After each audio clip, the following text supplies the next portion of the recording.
Sometimes in life, things don't go the way we want. We pray, we hope, we wait, but nothing seems to change. In those moments, it's easy to feel abandoned and hopeless. But what if the challenges we face are part of a greater plan? What if what looks like a disaster is actually leading us towards something better? Once upon a time, a large ship was caught in a violent storm at sea. The waves were merciless, and the ship sank into the dark waters. Everyone drowned, except one man.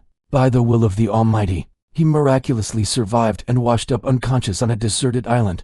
When he opened his eyes, he found himself completely alone. No people, no buildings, nothing but endless sand and trees. Looking up at the sky, he prayed, "Oh Lord, please help me. Send someone to rescue me." The entire day passed. No one came.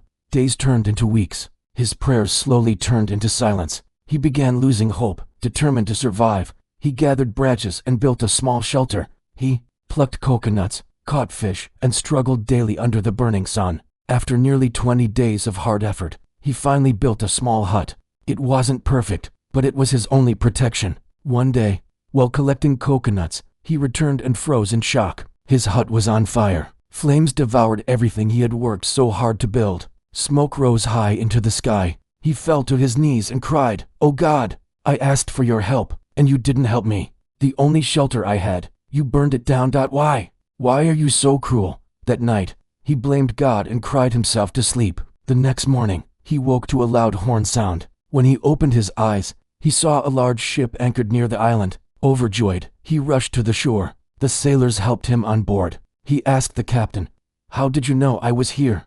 The captain smiled and replied, "We saw a signal fire rising from this island. We knew someone needed help, so we came." At that moment, the man remembered his burnt hut. The fire he thought was destruction was actually his rescue signal. Tears filled his eyes. He realized it was all part of a greater plan, a plan far wiser than his own. He bowed his head and thanked God for saving him, and asked forgiveness for doubting. Moral of the story: sometimes what we see as loss is actually protection. Sometimes what burns down is only making room for something better. Never lose faith. Before one door closes, another opens.